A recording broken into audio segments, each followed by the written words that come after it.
I'm on autopilot, the thing's just driving down the fairway, and he's like, hey, tell me a bit about yourself. So I turn around and start talking to him and totally forget that my autonomous golf cart is just driving itself into the bunker. In this episode of Market Swings, I'm joined by three friends who see risk for a living. Pete Katkov traded running a bar in a Canadian ski town for building a boutique insurance firm. Mitch Mammini works alongside his dad, carrying on a family legacy shaped by generations of union workers and their pensions. And Orlando Quevas reminded us all to shoot your shot and told us about his father-in-law's golf business.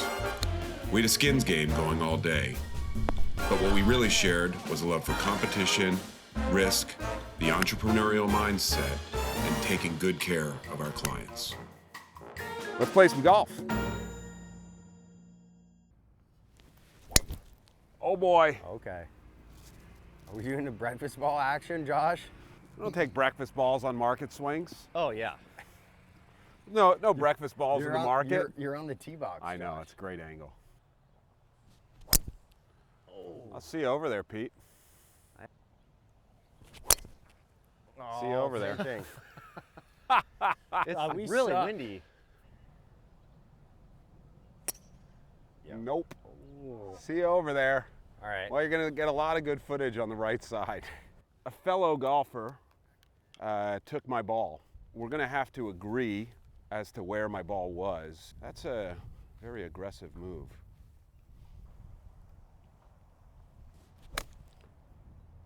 Oh, look at this. So good. What native area? I actually kind of like where I'm at.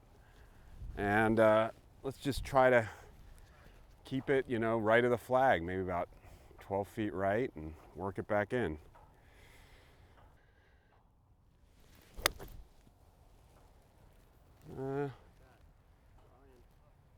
Should be okay.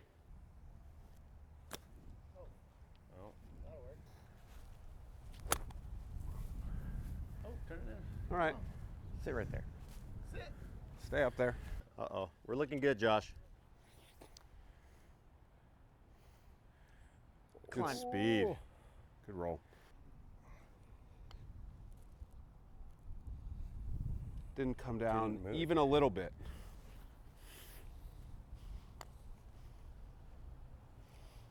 That's not gonna get there. See it go in. Yeah. Good putt. Thanks. There you go. Hit a little bump in there. All right. Up one. Here's a question for you, Pete. How do you go from operating a nightclub in BC to running a boutique commercial insurance brokerage? Well, that was the plan all along. Everyone that ends up in insurance always plans to be in insurance, of course. It's everyone's dream. Yeah, I mean, the nightclub was amazing. Live music venue, small ski town, British Columbia. It was great. It was my postgraduate degree. 4 years of running a horribly unprofitable. I would imagine having seen a variety of incidents at a nightclub, you realize the value of insurance? In retrospect, in hindsight now I realize that. The neighboring community was really into mixed martial arts fighting at the time. So they thought it'd be fun to come to the bar and practice their new skills on the Gonzaga students that would cross the border to come skiing. So that they would just beat the shit out of like 19-year-old college kids. And it happened like a lot. Okay. So when I got tired of that, someone was like, hey, you got a business degree, why don't you come learn insurance? Oh, that's good. Oh. Nice putt, dude. That's a good roll. Oh, what an up and down. Oh, man.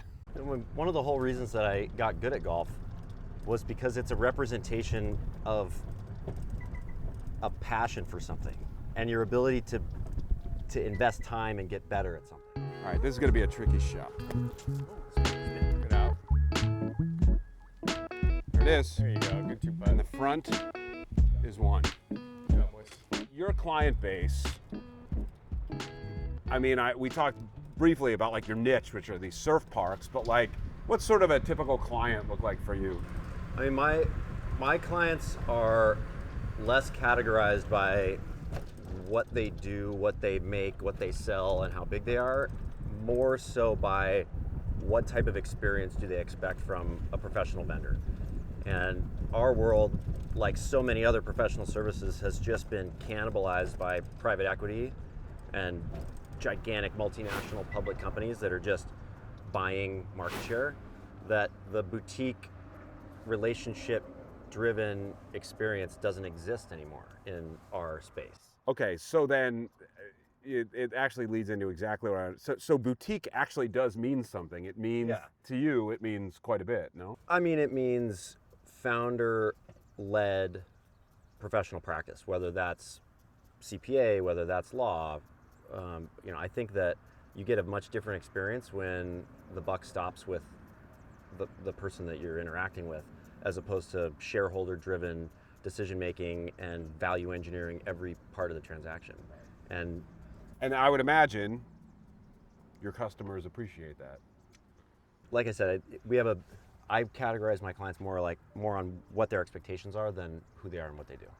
And they wouldn't use us unless that's the experience that they want. There's a fit for the Marsh and McLennans of the world. Right. If you're a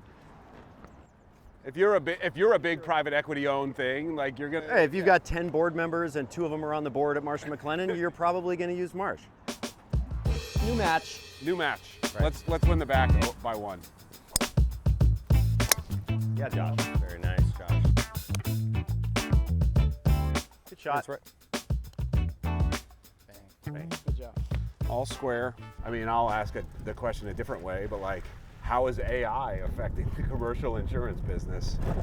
I mean, I would say not spectacularly right now, because most of the big players in the space are 1,000-foot long tanker ships that take forever to turn. So implementing any technology at a publicly traded insurance company or a gigantic multinational firm takes forever. But for you as a boutique to review something or to that's our changer. advantage is Right. we can act quickly and implement things fast without having to retrain 1,000 people on a process. So we're using it every day. And there are bespoke insurance tools that we use, and we're also building others that just make our lives easier. There's so much repetitive paperwork tasks that most big firms just outsource to India or China or Philippines. But if we can build processes in-house that do the same thing and invest in that technology now, you don't need the ongoing cost of those overseas people. Yeah. And I would rather pay a developer here, pay a development team here to build that technology than just offshore it. Oh yeah, it's so awesome. Give me a birdie. Come on. I'll take the par. There you go. All right, 1 to play. All right, new teams, new game. All right, so we got a new guest in the cart, Mitch Mammini. Josh, thanks for having me. Let's get him. Let's go get him. We got around $40. So, so your dad started this business, but was he in business with your grandfather as well? So my grandfather was a sheet metal worker, general president. So he ran Local 104, which they basically built all of the San Francisco skyline back in the 80s and 90s. Oh wow. So big union guy. And so our okay, Brendan? Okay. Our foray into the labor union business was sprouted just because we knew that there was a lot of money there, the big pension funds and 401k plans, and just, labor union employees, members were making good money, and there wasn't a lot of guidance and support for them on financial decisions. So your dad immediately was like, hey, I think there could be something. Yeah, and even today, the level of financial literacy is not up to par with the amount of money that a lot of those guys have when they retire. You got a $7,000 pension and got $1 million in your 401k, and probably a lot better retirement than most Americans that don't save enough money, and now they're going to live off what's left of Social Security, and good luck with that. Oh, good shot, Josh. It almost got out. So how long now, you've been back, you're in the family business, but like you were up working in LA, right? Yeah, I worked at a big wealth management firm called Bernstein. I think folks would know Bernstein. Yeah, Alliance Bernstein. And so like, I mean, for me it was go do your own thing out of college. I never had any intention of working with my family, solely from the like desire to like kind of blaze my own trail, you know, which in hindsight now I'm like that. I'm glad someone talked me out of that, but I would say like for anyone that's looking to join their family business or even just work at a small firm, I mean, you worked at some of the biggest firms in the world, like getting that institutional training, the camaraderie of working in a bullpen. I'm with you. Like, I think without that, I don't know where I would be. Like, I sort of like required, you know, like now that I'm a little older, you know, you kind of forget, but a lot of these companies, man, he pounded that thing. A lot of these companies invest a lot of time and money into making sure that like, you know what you're talking about, because they're going to put you in front of clients. Absolutely, and in a vacuum, they're like, okay, Josh is going to go talk to my client over beers, and no one's going to be there except Josh, and he's representing the firm. Right, we need to make sure that, you know, it's going to be okay. Yeah, so that worked out great. It was a good like chance to kind of cut my teeth and learn a lot, and still have a lot of really good friends there. And then COVID was kind of the impetus for moving back down here. My wife and I were both kind of over LA. I like that a lot. Be the number. Get up. That's got to be pretty good, what baby. Did I Line say? 0. There it Sure is. can. All right, well, the good guys are up 1. Yep. So your dad's going to watch this. He is gonna watch this. What do you want your dad to know? I would think that my dad has confidence that he's raised somebody that's hardworking and doesn't take for granted the reality that we're very blessed. Myself, my family, and so my biggest goal for my life and my career to take over, our family's company is to create a nice quality life for my family and to make sure that my parents are taken care of for the rest of their life. If my parents could make Dad, work less. Dad, be proud. That's a Yeah. good answer. It is a good answer. But it's true, very, very blessed. And Of course, dude. You know? Look at us. Look at us. That was your best swing of the day by far. good. What was he looking at? His golf bag is way, his bag is all the way down there. Oh my God, he forgot about it. It almost I think fell over.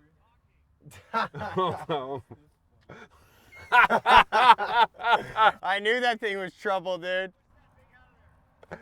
Oh my God. Oh my God. Oh, I mean, Jimmy distracted me. I'm on autopilot. The thing's just driving down the fairway, and he's like, "Hey, tell me a bit about yourself." So I turn around and start talking to him, and totally forget that my autonomous golf cart is just driving itself into the bunker. At least it's upright still. I want to know how you started finding this passion for strange AI-built applications.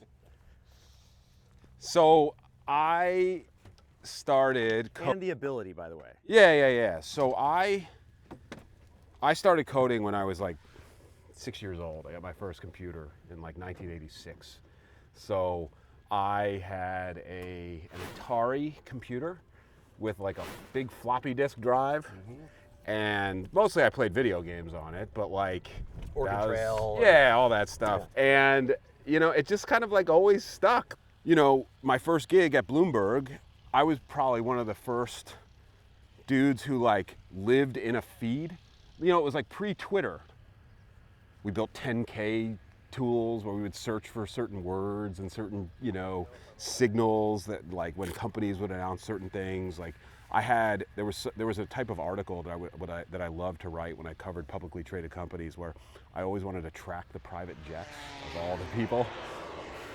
And so like anywhere that a jet or a plane was mentioned in a 10K, we would like do it, and we would often like write a story about it. But in like 2007, very few people were like scraping eBay for secondhand pricing of video game consoles. But like I was like, hey, what if we scraped eBay and did this? Like if you just like look on Amazon, you can find out like the top selling video game. And so all of a sudden, if you're like looking there, you're like, wait a second, we should buy Electronic Arts because they've got 4 of the top 10 and it's not moving. But like I've always been like a builder and a tinkerer, and Now I'm getting tinkled on by the sprinkler. Oh. Get on it. Times 2. Let's go. All right, so we got Orlando Quevas in the cart now. So how old are you? I am 37 years old. 37. Sure. Man, you're still a young man. I am. Trying to be. You're like these guys like at my kid's preschool. I'm the old dad. Yeah. Like yeah. I'm 40. I'll be 46 next month. Damn. So I'm just trying to keep up with you young bucks and the little kids. Yeah. You lived a full life before you had kids. You did it the right way. I did. You know? Guys, lights out on the putter. Good par on this. It's in fuego.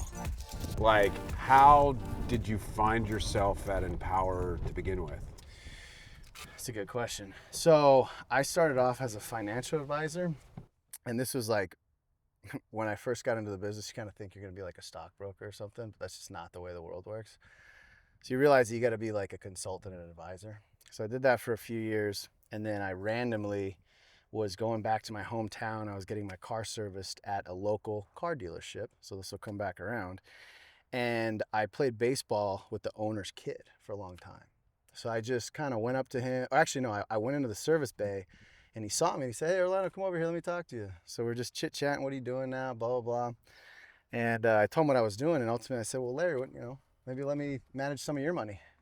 Just like a shot. Right, Whatever. yeah, I was yeah, like 23 yeah, years yeah, old. yeah, And the yeah. shooter's got to shoot, you know?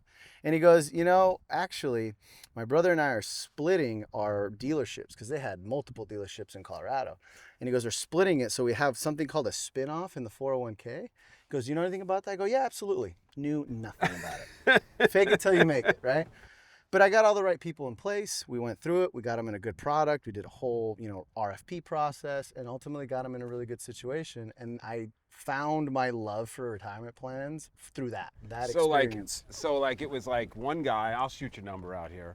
So it was like you're a kid. You take a little bit of a risk. Yep. You ask for the order. Yep.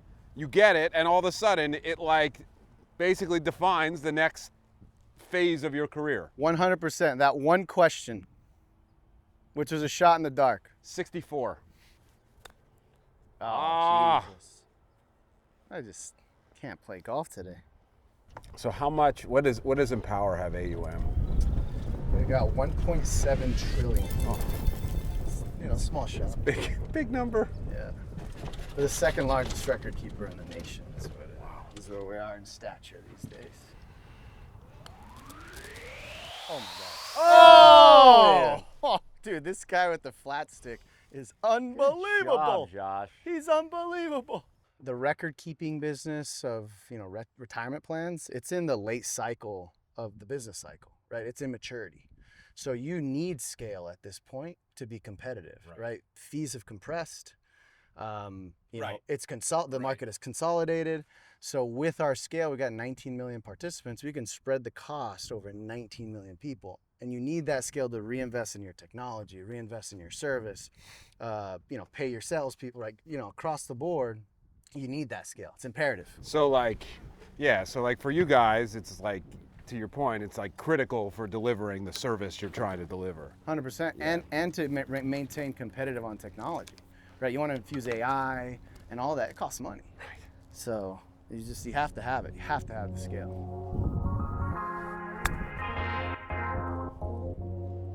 Orlando. God, he's been so good with the wedge. Good shot, teammate. Tell me about I guess I'll say your love of golf, but more importantly, some entrepreneurial spirits in golf with your dad. What's going on there? Sure. Once I started golfing after college, I guess. I've always liked that. I was a 3-sport athlete, so just like being competitive, playing, coming out is just a blast. And you get a day like this with some good people, and you can't beat it, right? So I've always really loved it. And my father-in-law had this game. It's basically like a backyard chipping game. So you have buckets, and really when we built it, or he built it really, it was like beer buckets, with flags and tee markers, and you just build a whole course in your backyard, right? You did 9 in the back, 9 in the front. He'd have a shot over the house. So whoa, let's back up. So what's this? This is a product that you, that's one, that's me, I think, Callaway 4.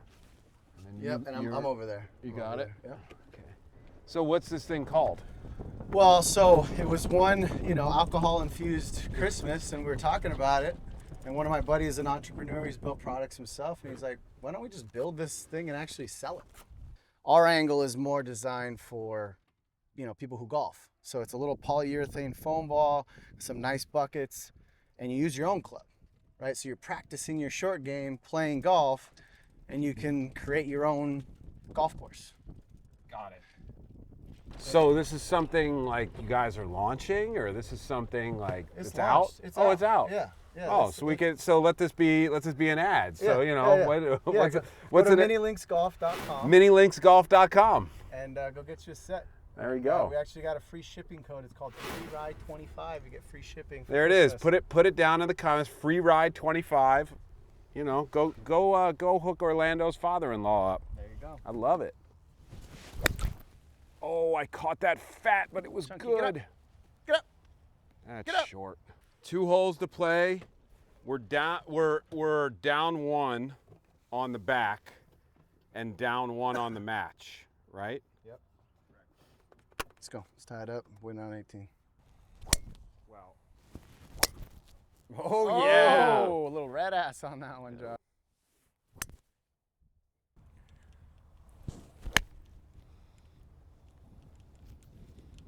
Spin now. Spin. All right. There you go.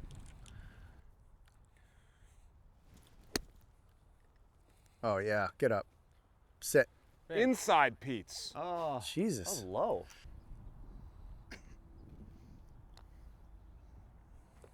Oh, Bingo. Ice water. Yeah.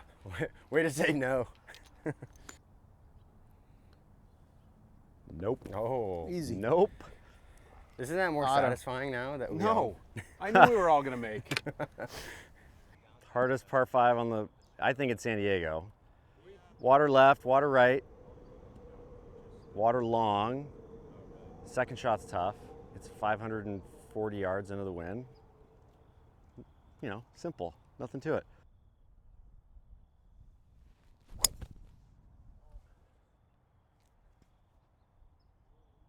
Missed the cart path. Yeah.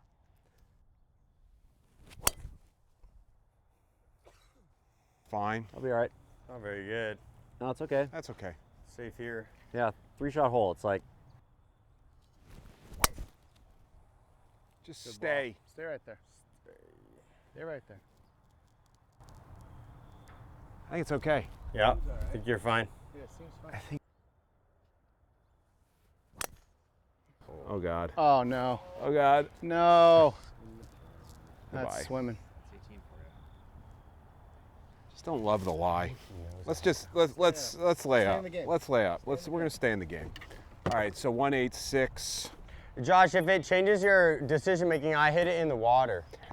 I mean, it's really just you versus Pete, but it's like I can't get there. I can clear it. Yeah. 170 is a good shot.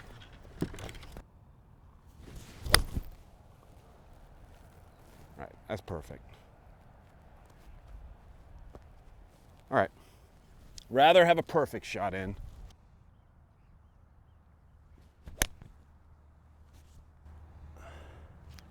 get up there. Come on. Come on. Oh, it's a little short. Oh, no, stop. Okay. Not bad.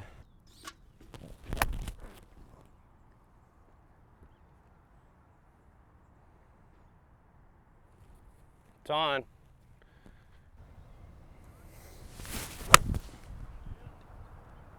Hold it, but should be good. Okay. Yeah. It's about right. Ugh.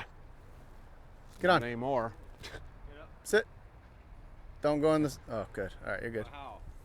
Boy, I hit that really too close. Oh, too hard. Good look at it. The window is ajar.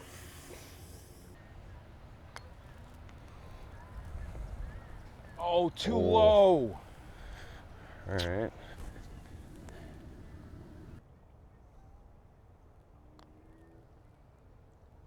Get there, get there, get there. Go.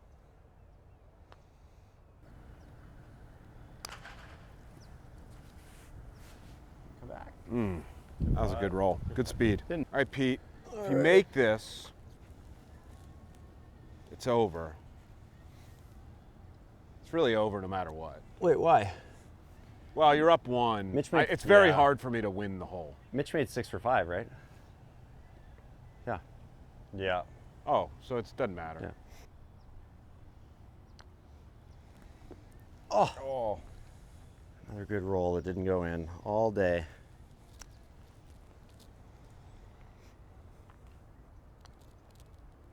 Nice. Bang. 6 for 6. Yeah. All right.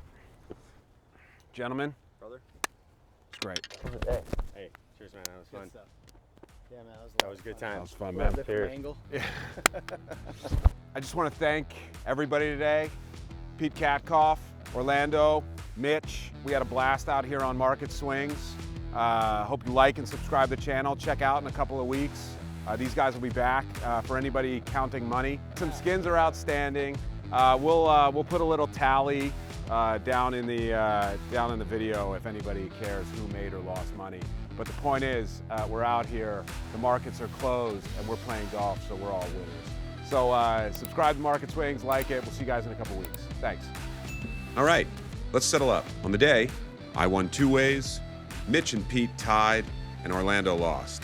On the skins game, I grabbed 4, Mitch had 4, Orlando had 2, and Pete had 1 skin. But if we're being honest, nobody lost today. Big thanks to Pete Katkov from Apex Risk Management, Mitch Mammini from the Mammini Company, and Orlando Quevas from Empower for coming out and competing. And shout out to Orlando's father-in-law. If you want to practice your short game in the backyard, check out minilinks.com.